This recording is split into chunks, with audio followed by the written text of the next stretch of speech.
Hello guys and welcome to my video explaining the mid-set update for Teamfight Tactics. Teamfight Tactics 3.5, TFT 3.5, whatever you want to call it, it's happening next week and it's been on the PBE for quite some time. Now I've played a lot of it and I'm still pretty clueless about what to build, but I've kind of digested the changes and I'm using some beautiful graphics from a website called tftactics.gg. I'm going to link the article in which these graphics are available. It's fantastic. I recommend that you go and read it as a supplement to this video, or if you want to go and read it instead of this video, that's perfectly fine too. So, first of all, thanks to G2A for sponsoring the channel. There's a reference link in the description below. Let's move on to some of the changes. And this graphic kind of highlights the overall changes, but we're going to talk about some of them in more depth. But what I want to talk about specifically first is some of the big changes. Over on the right, you're going to see selling price, rolling chances, and pool size. Those three I'm going to cover right now because I'm not going to go into them in any more depth. Selling price. When you sell a combined 2-cost, 3-cost, 4-cost, or 5-cost champion, you will get their full combined value back minus 1 gold. The rolling chances at level 4, that's basically stopping 1 costs being so available at level 4, which is going to nerf hyper rolling compositions. And the pool size refers to an increase of 2 3-cost champions in the pool for every 3-cost champion, making it easier to find those 3 costs. So let's talk about the new champions being added. First of all, they come from 3 separate origins: Battlecast, Astro, and Paragon. So, Battlecast. These are 6 champions that are getting added, spread across 1 cost, 2 cost, 3 cost, 4 cost, and a 5 cost in the form of RIOT. Plus, they are getting their own spatula, which replaces Demo Spat. So, Demo Spat is being removed in lieu of the Battlecast spatula. So Battlecast is upon taking or dealing 10 instances of damage, they're going to heal if below 50% HP or deal damage to the nearest enemy if above 50% HP, and those are at breakpoints of 2, 4, 6, and 8 with the respective healing or damage of 75, 150, 250, and 500. They really thrive on longer fights, they thrive on being tanky, which is why RIOT as a protector is particularly powerful, as is Cassiopeia with a protector spat. So they are champions that really thrive on the longer fights. Astro, 4 champions ranging from 2 cost to 4 cost. They only have 1 synergy breakpoint, which is at 3. Champions have 30 reduced mana cost, which is the Astro champions specifically. We'll talk about those champions in depth later on in the video. And then Janna added as a Paragon. She's a legendary, she's a 5 cost, and all basic attacks from Star Guardian allies deal true damage, and all other allies' basic attacks deal magic damage. I'm sorry for the slight colouring there on Star Guardian, I just missed the S, hopefully you can deal with it. And let's talk about some of the other champions that got added to current or existing classes and origins. There is Vayne, who is a cybernetic sniper. There is Zed, who is a rebel infiltrator. And there is Riven, who is a chrono blade master. And with this has brought some changes to classes and origins over the board. Cybernetics are going to gain 1 in the form of Vayne, which means now it's no longer required for Echo to activate the 6 cybernetic trait. Snipers are going to gain 2, bringing their totals numbers to 5, including a new synergy breakpoint at 4 snipers. Rebels are going to gain 1 and lose 1, keeping their total at the same. Zed is joining with Sona being removed. Infiltrators are gaining 2 and losing 2, keeping it at total 5, with Kha'Zix and Kai'Sa being removed and Zed and Nocturne being added. Chrono are gaining 1, bringing it up to 8 total. Blade Masters are gaining 1 and losing 1, keeping it at 7, with Kael being removed. Blasters are going to stay at 5, with the addition of Kog'Maw and the removal of Misfortune. Sorcerers are going to drop down to 7 with the removal of Vel'Koz and Lux and the addition of Victor. We're going to lose 1 Mana Reaver with Kassadin exiting, bringing them down to 3. We are going to gain a Mystic with the addition of Bard and Cassiopeia and with the only removal of Sona. We are going to gain a Protector with RIOT being added. We're going to gain a Vanguard with Nautilus being added. We are going to gain 1 Brawler with Na and Illaoi being added, with Cho'Gath being removed. We are losing 1 Celestial, bringing the total down to 6 with the removal of Kassadin. We are losing 1 Darkstar with the removal of Lux. And we are gaining a Star Guardian with the addition of Janna.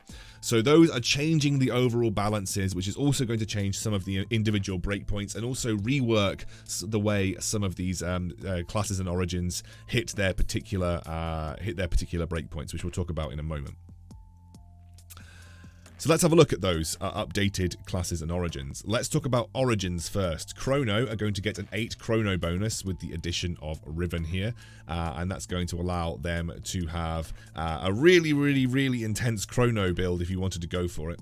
Dark Stars are being changed from 369 to 2, 4, and 6, and it triggers when any ally dies. That means they're going to nerf the amount that you get whenever an ally dies, but they are going to benefit from the entire board now rather than just Dark Star champions, which is definitely going to be very interesting. Janna obviously getting added to bring it up to 7 champions in total, and there is a new 9 bonus if you happen to get 2 Star Guardian spats. Snipers are getting the 4 bonus with Vayne and Teemo being added. Sorcerers have been removed in terms of the 8 bonus, and now there is only 6, with obviously Vel'Koz and Lux being lost, with Victor being added. And now there is a new 6 bonus for Vanguards, so there is 2, 4, and 6. Valkyrie and Void have obviously been removed. Okay, let's move on to the champions and what they do specifically.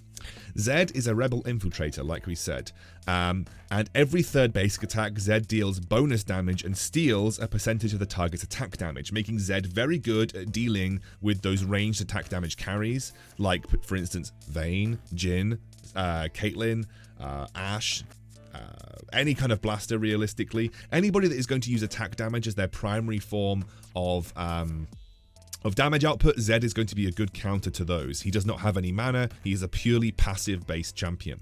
Vayne, Cybernetic Sniper, she has 50 mana in total.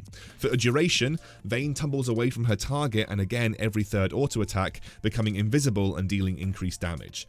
Essentially, Vayne has the ability to kite in TFT, and she's a pretty strong mid-game carry for Cybernetics. Also adds another tool to the Sniper trait, so Sniper obviously going up to 4 is going to be pretty big too. Riven dashes forward and shields herself and then slashes forward, dealing damage. Every 3rd cast, she leaps into the air and launches a damaging wave of energy. And she has 25 mana, meaning that she's going to cast pretty often. Riven is basically like a casting Blade Master, so she benefits very heavily from Sorcerer, for instance, and also with the ability to gain huge shields. That's why Riven is being seen in a couple of Sorcerer compositions on the PvE.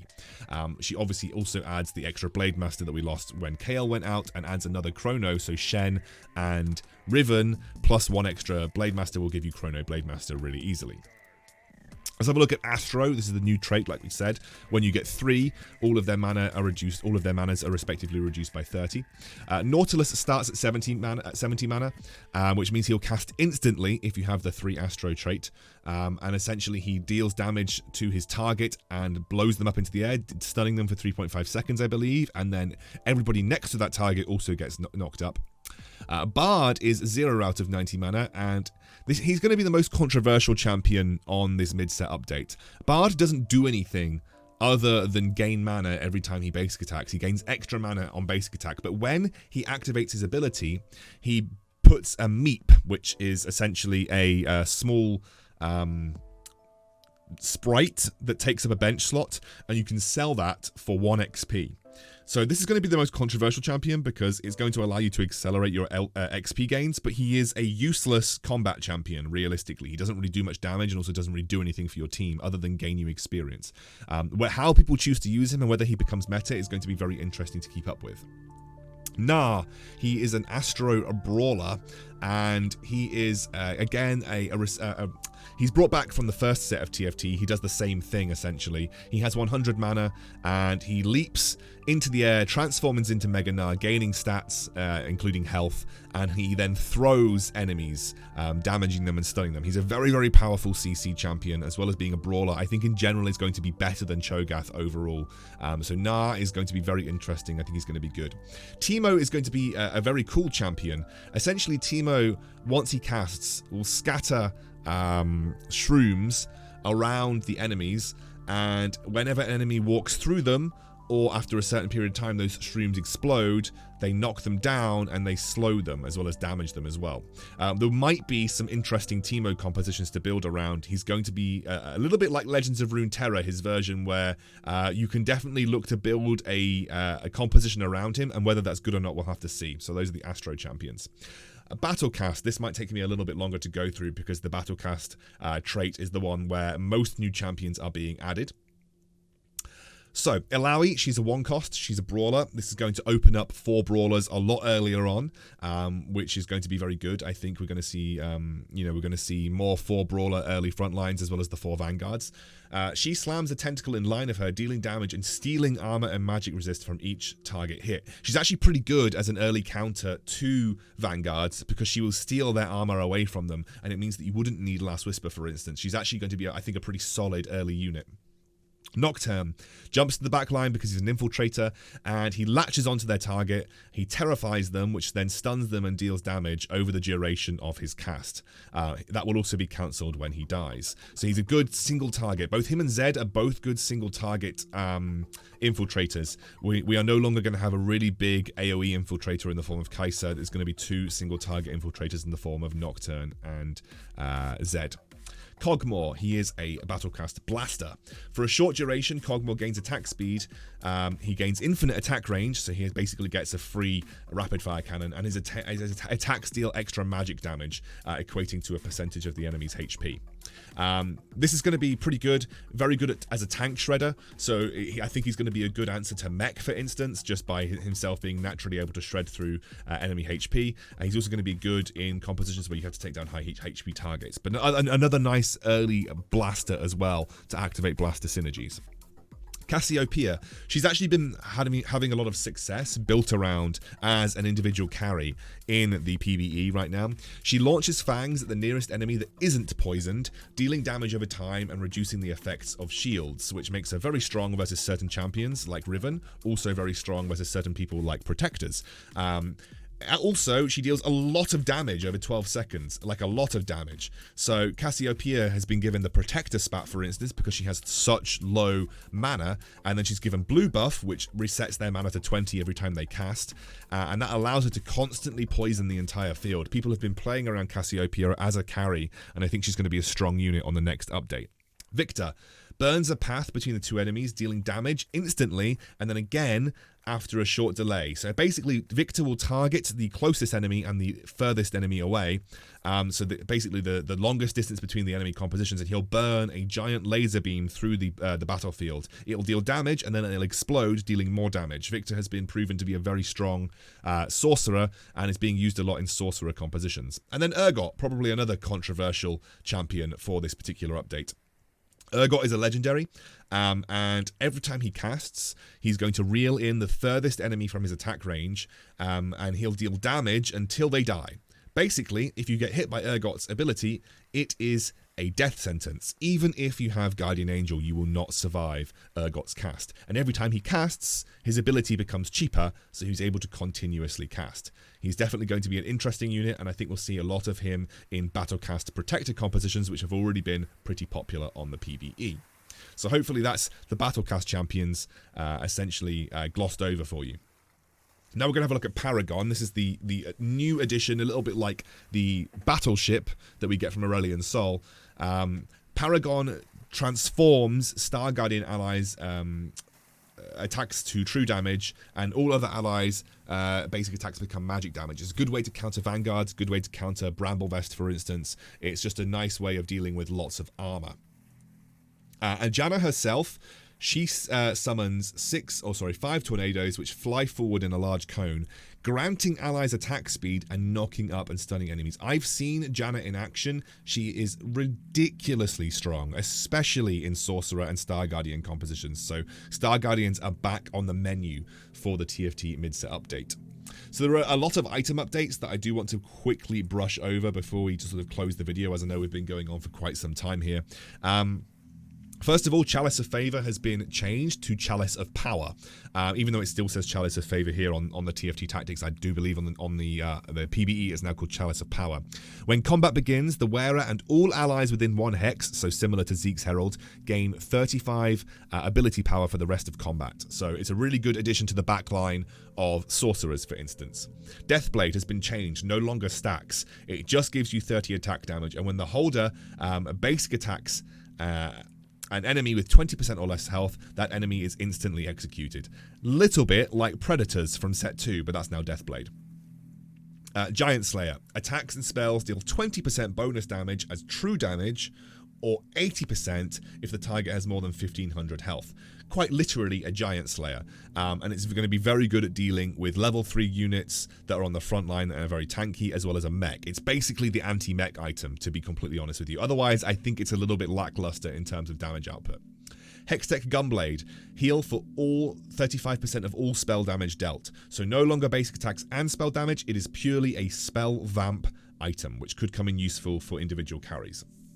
Infinity Edge no longer increases the damage that your critical strikes deal. Instead, it gives you 100% critical strike chance and 20% bonus critical strike damage. So essentially it's nerfing things like Shaco, but overall you're going to get instant 100% crits from this, which is going to pair very nicely with Last Whisper for a guaranteed armor shred. Also pairs very nicely with Jeweled Gauntlet to give you a guaranteed spell crit, which is going to be very interesting. I think Darius is going to benefit from this massively in a potential Space Jam composition, because Jeweled Gauntlet has been changed that the wearer's spells can critically strike, and it will deal 20% bonus damage when they do, which is going to be interesting because that might mean that Jeweled Gauntlet Infinity Edge is now the combo for some spellcasters that you want to do instantaneously big damage. Luden's Echo now deals a flat 200 magic damage per bounce instead of scaling with star levels, basically making this a little bit better early on. So Luden's Echo might now be a good snowballing item if you have those particular components ready to go. Rapid Fire Cannon. Attack range is tripled and attacks cannot miss. So basically doing the same thing, but now manages to get through dodge, and it's a counter to dodge as well. Warmog's armor has been changed completely, and it now grants an obscene amount of health and actually makes it a very good defensive item. So Warmog's armor is now granting 1000 health, I think alongside the 400 that you get naturally from it as well, which is going to make it a very, very strong defensive item. Seraph's Embrace is now being renamed to Blue Buff, and it has been given a new icon as well, and it sets the holder's mana to 20 after each cast. You can no longer stack this item. One blue buff is all you will be able to get, and stacking blue buffs will no longer grant you any extra mana. So say goodbye to constant cast Ziggs and any kind of potential printer builds, because that's done. Demo's charge has been removed, and instead it has been replaced by Battlecast armor, which essentially turns the wearer into a Battlecast, and we no longer have the annoying Demo spat, which is ridiculously obnoxious with Gangplank. So there we go. Those are the mid-set updates. I hope you managed to absorb all of them. We will start to talk about mid-set update compositions over the next few days so that we're all ready and raring to go for when the mid-set update comes out. See you soon.